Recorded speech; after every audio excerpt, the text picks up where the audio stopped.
All right, the next item on our agenda is the West 40 Intergovernmental Agreement for Regional Safe School Program. This is just our general, the West 40 provides an alternative placement program. The tuition will remain the same. It's a little lower than if we prepay than for a reserve rate. Tim, do you recall how many spots we used this year? Didn't we use one for that one semester on a student? For the safe schools, we had some budget for, correct? Yeah, we had some money budgeted. I'm not sure how many. We reserved actually this. This is the first time you're coming to some second time, Kevin, in this agenda for some of us. And Dr. Bennett gave us a pretty thorough explanation. We reserved one spot last year because he was pretty certain we'd have at least one child there the whole year. Did we use that spot? And that one for the spot, whole? that kid left at the 6-month point, and then I think we used it for another student second semester. Okay. And then we're planning to reserve one spot again? That's the recommendation. And if we had the same thing, because we generally have one child each year? Yeah, I mean, as if the board wanted to, in previous conversations, Laura talked about having alternative placements, but that's dollars then coming from somewhere else. I think if we reserve this spot, and then if we see if there's a larger need, we can always purchase it at the non-reserved rate, if the board so chooses, and we see where we're at financially. But I wouldn't reserve more than one spot right now. The only concern, if we don't put somebody in for 6 months, we paid for it and don't use it, right? Right. And sometimes we'll get a student, which I think Pam had earlier this year, that really didn't commit an expellable offense, but they were just not being successful here. So we try to semester at this alternative placement. Okay. Okay, do I have a motion on this? Resolved that the Board of Education Township High School District 208, Cook County, Illinois, hereby approves the intergovernmental agreement fiscal year 2013 between West 40 and School District 208 for the purpose of placing students into the West 40 Regional Safe School Middle School if the need arises, with the tuition remaining the same as the 2011-12 school year, $1,200 for reserved tuition, $1,300 non-reserved tuition per month, as presented in the June 12, 2012 Board Agenda Packet. Do I have a second? Second. Second by Mike Welch. Any more discussion? Yeah. As we're doing this, and maybe this will probably go to a further agenda item, but our past practice when we were on the board, whenever we had an expulsion, there was always a placement with criteria. You know, the board had always made that placement with expectations that you maintain attendance and a GPA. And maybe, you know, this board can then revisit that commitment to education. So these students that have this offense, to offer something, at least one more chance for them to continue on with their education, because many of the families, they can't do anything when they're not able to do something. Well, in the board, before you came on the board, when we've expelled kids, I don't think we've, and Mike and Dan, tell me if I'm wrong, we've never offered them another place to stay, to go to. Yeah, am I right? Every expulsion that we've done, we've said we did not offer alternative school. No, we didn't. The 4 years that I was on the board previous, every student who was expelled was given the opportunity to the alternative placement with criteria.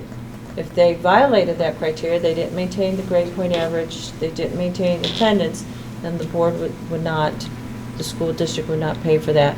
But it was that commitment to every student's education and their success that we may want to talk about. Is that a philosophy that we as a board might want to adopt?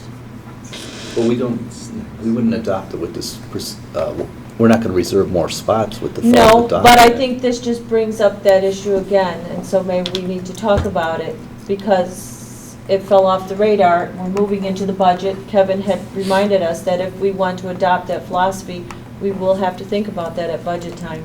So you want to put it on a future agenda item then? Yeah, we probably should put it on sooner than later. Okay, any other discussion on this?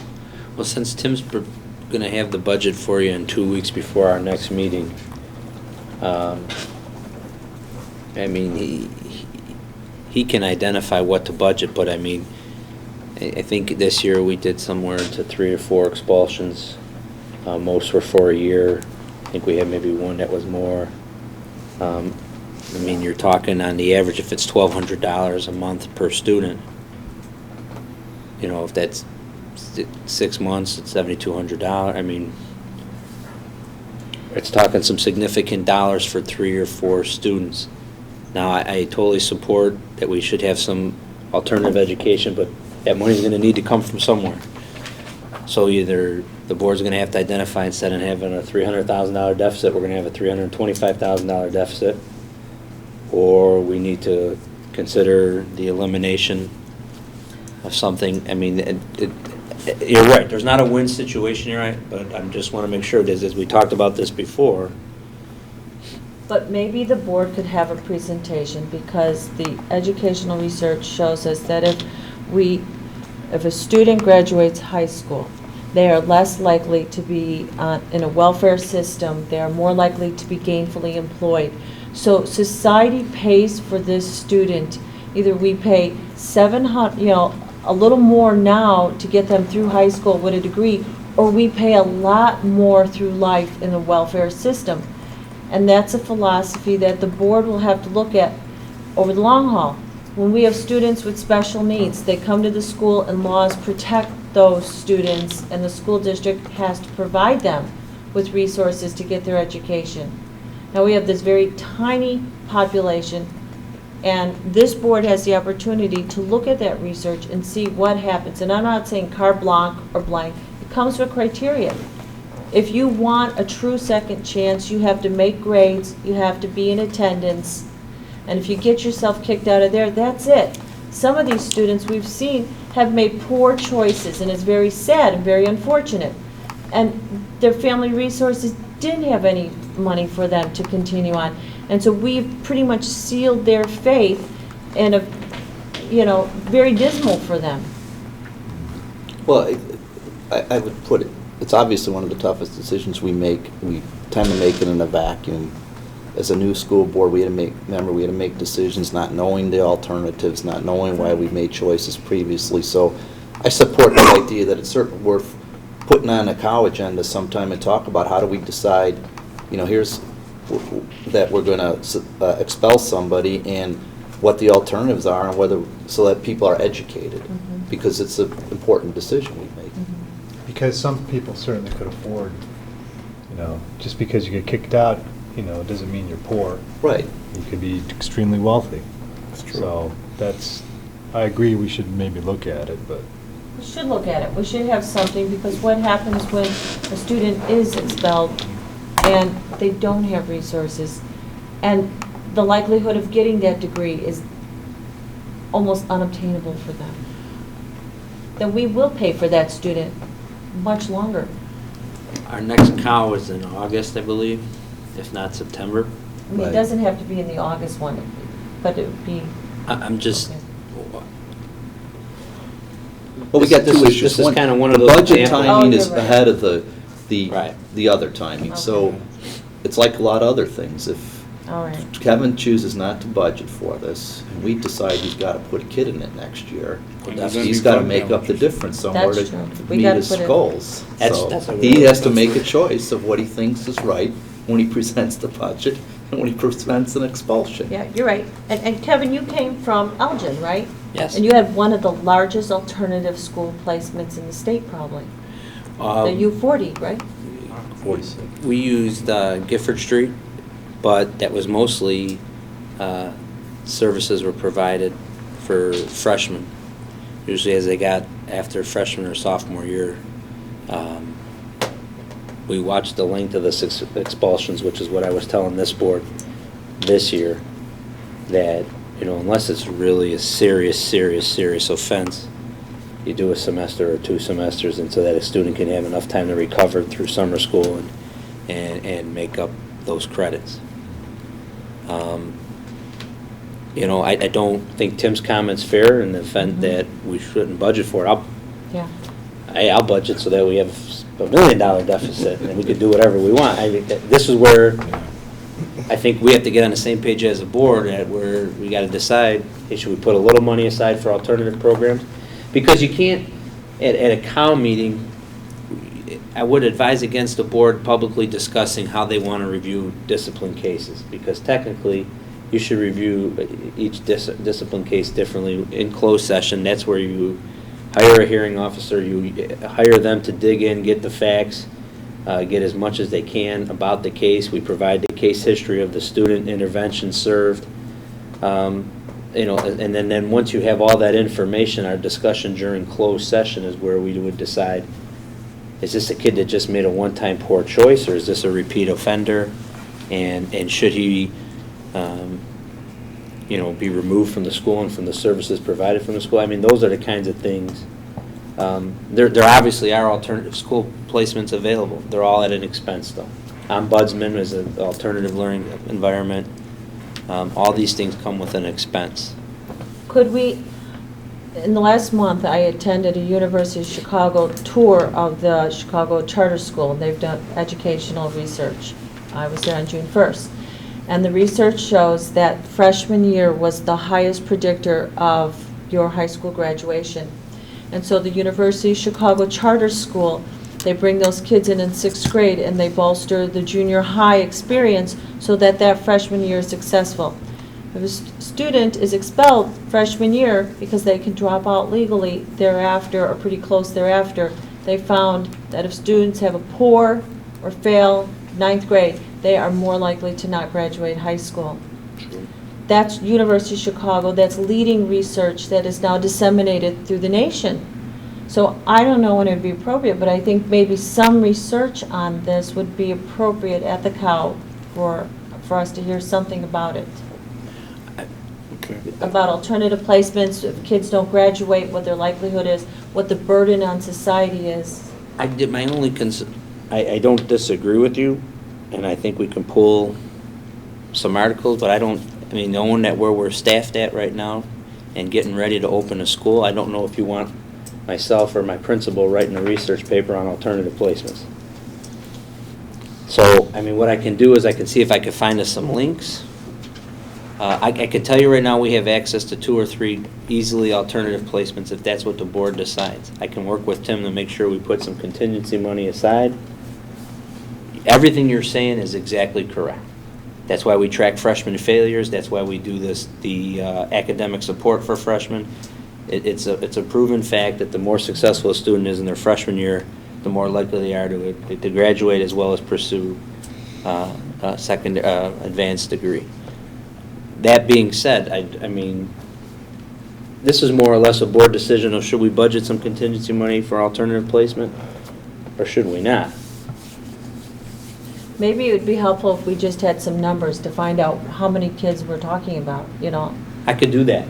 How many students were expelled over the last 2 or 3 I mean, years? so if we find out that there's 3 or 4 students that get in a bad situation, make a poor choice, Why that don't- might help us make some decisions. Why don't you do this? How many kids we expelled in the last 2 or 3, 4 years? How many went on, did we send to another secondary school? Yeah, if you have some data, like did they come back, did they graduate, or, you know, if they were expelled, did we Some of them lose them? moved away, too. But, and Kevin, I didn't make my point too clearly. I certainly didn't expect in a COW to discuss the intricacies of how you decide on a particular case to expel. What I meant is, you know, again, we're always told we're looking at the high level, we have to make that decision. And I came in not knowing what our choices were. So it's more, and again, I don't want you to spend time, if you want, I mean, if there's a white paper out there or a ISBE article about it, you know, I'm happy to read something like that and not have you take the time, but, you know, it gets a little difficult at times to try to do all this research yourself, too. No, I agree, but I'm actually agreeing with what Laura's saying. The In research principle, will show she's you. right. Nobody in public education wants to expel a kid and eliminate their services, and the research will show you the more opportunities you provide them for guidance in a structured environment, the more successful they'll be. So I can tell you, I can confirm that to you right now. But it's also based on what the hearing officer says on the individual, like Kevin said, it's individual incidences, and then what the hearing officer and administration make as a recommendation. Well, I think here's what it's really based on, and this is probably not the best, we can't have a further discussion on this, is that we just made past a decision to charge students that are doing, for the most part, things right every day, $200 to be a part of a sport. Right. and we're increasing class fees. And we're going to turn around and spend $1,200 a month on a student who, on most occasions, has several interventions with our dean's office, our social workers, or our counselors Thank you. to show that we've done some things and still couldn't get on board. So that's where I guess I need I think Tim and I can put some things in the budget so that we have some contingency, but I think until the opportunity presents itself when we see the case. I mean, there were 1 or 2 cases this year where the board, after thorough discussion with me, said, suspension Instead of and expulsion. some other things in lieu of expulsion, and we did that at a minimal cost. And we still provided a student an opportunity. So, I mean, I also think another thing we could do is when we go through these cases is provide some alternatives. As I stated to you earlier, when we've gone through these expulsions, my job is to make sure I intervene before it gets to this level. If I think it wasn't that serious or what, we've done enough steps and we've provided enough interventions before I bring it to you to make those decisions. And I can make sure we provide alternatives if necessary. One of the things that bothers me about this is when you put your money down, it's kind of a crapshoot that you're going to only have a certain amount of expulsions during the year. Is there some cooperative, like the EBC for our health services, that you could belong to in case you do have some variation in discipline problems that you could tap into and accommodate what Laura is saying? Because in spirit, I agree with you totally. But we also have to think about the 1,500 kids who stay out of trouble and work real hard. We have limited resources, and we can only spend so much money on each student. And I certainly don't want to shovel it all to some kid that doesn't care. We have seen that some students fall through the cracks. All students learn differently. We do have evidence, and I'm not saying every student, and just like Kevin talked about the one student this year that went to Harbor, some students excel in a very controlled environment. For whatever reasons, that's how they learn, that's their disposition. And we have seen some kids on the 4 years where I was on a board where when they were out of the school with that structured guidance, maybe they missed an IEP, maybe they missed a diagnosis, but they excelled, they graduated, they went on and they were successful. And so for some of those, I would like us to consider maybe there's something we can put aside, maybe not all, not carte blanche, but we consider that. We are thoughtful because every student is unique and different. Maybe we should discuss this at another Yeah. time Yeah. in depth. All right, any more discussion, Mary Ann? Mr. Burchin? Did we read this? What did- Yeah. We We did. did. We made a motion. That was the discussion. An hour It's ago. about calling the Yeah, question. an hour ago. Reserving one slot for $1,200 Yeah. a month. Gary, I know it was a long time ago before. we got- Yeah, is that again? what, so I just want to clarify, are we approving that Just we're to going to do a reserve one- prepaid option? Just a Yeah, prepaid yeah, option one. for one Yeah. spot. And agree to And the, if you have to buy for another another one, year. buy it. And prepaid means we're paying 1,200, Instead of 13. 12,000 up front? Yeah, 12 instead of a month. 1,300 under. Per month, Okay, so, yes or no? no. Okay. Ms. Ruska? Yes. Dr. King? No. Mr. Moon? Yes. Mr. Walsh? Yes. Mr. Welch? Yes. Mr. Cindy? Yes.